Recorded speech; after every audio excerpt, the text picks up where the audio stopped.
Ouais, bonjour, mon nom c'est Carl Corriveau et je suis de l'entreprise Solutions Analytiques Novatec. J'ai joint Novatec en 2010 comme consultant pour les aider à mettre en place un système de gestion de projet et mettre en place des processus opérationnels. Après la fin de mon 3 mois, le président m'a offert un poste comme directeur des opérations. C'est une entreprise qui était à ce moment-là assez petite, 6 millions de chiffre d'affaires, et puis on avait des plans de croissance. Et j'ai accepté le rôle en voulant être éventuellement associé dans l'entreprise. Et puis, depuis ce temps-là, j'ai fait une acquisition à Calgary. Je suis devenu vice-président des opérations pour l'entreprise au niveau national. Et en 2020, mon président m'a offert l'opportunité de prendre sa place comme président. Et les associés ont accepté de façon unanime que je prenne le rôle. Alors depuis juin 2022, je suis président de chez Novatec.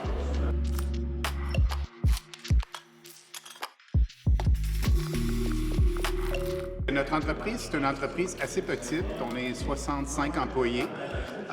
Puis c'est une entreprise, je te dirais, avec un sentiment d'appartenance, d'entraide et de collaboration assez élevé.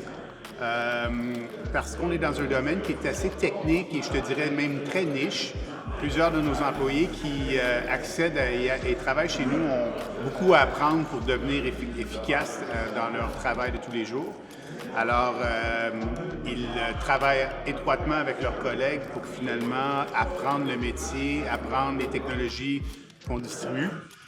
Alors, ça fait en sorte que tout le monde s'entraide parce que tout le monde a eu besoin de cette aide à un moment donné dans leur carrière pour devenir une partie prenante importante dans l'entreprise.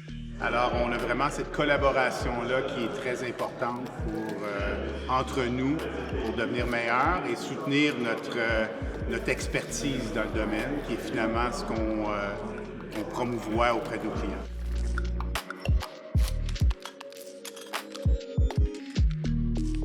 Mon leadership a beaucoup changé. J'ai toujours été un leader qui prêchait un peu par l'exemple. Je suis une personne qui était très confiante, très confiant encore et ambitieux. Et quand j'étais jeune, ça jouait des tours parce que cette confiance-là pourrait devenir un frein à la critique finalement. Donc j'avais hâte de grandir, j'avais hâte d'accomplir des choses et j'étais moins à l'écoute. Maintenant, dans mon rôle d'exécutif et de président, je trouve vraiment que c'est d'être à l'écoute, d'aider mes directeurs, mes collègues à être meilleurs et à être performés et de leur donner les outils pour qu'ils soient meilleurs. C'est vraiment ma nouvelle manière d'appuyer mon leadership. C'est comment je fais pour qu'eux deviennent la meilleure personne et le meilleur employé pour eux-mêmes et pour atteindre leurs objectifs, tout en leur donnant des objectifs clairs. Et puis, alors c'est beaucoup un sentiment d'entraide en leur donnant la vision, puis les aider à accomplir ce qu'ils veulent dans leur entreprise.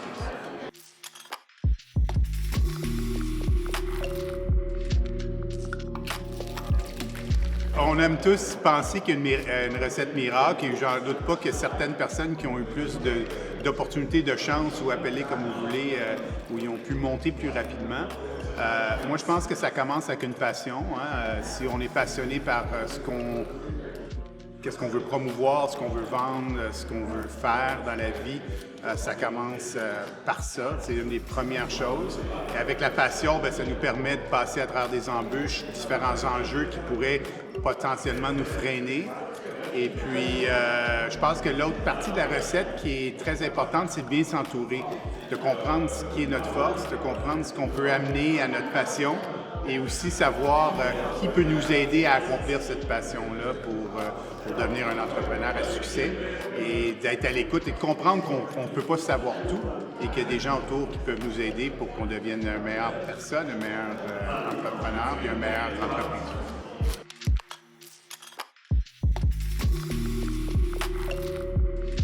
Oui, j'aime beaucoup le mélange, en fait, de coach, parce que, ça nous permet d'approfondir des sujets en tant que coach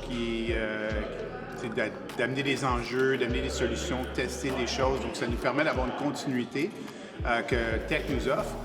L'autre gros avantage, qui je pense qui est l'avantage premier, c'est les rencontres de groupe. avec d'autres présidents, d'autres CEO qui finalement vivent les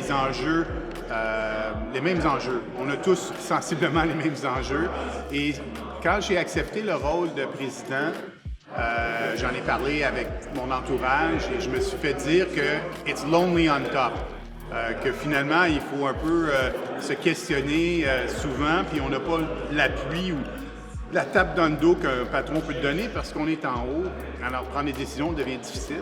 Ce que j'aime beaucoup de Tech, c'est justement d'être capable de discuter de ces enjeux-là en groupe, des enjeux et de comprendre qu'on est tous un peu dans le même bateau et d'avoir des idées différentes, approfondir des sujets à large avec différentes personnes de qualité.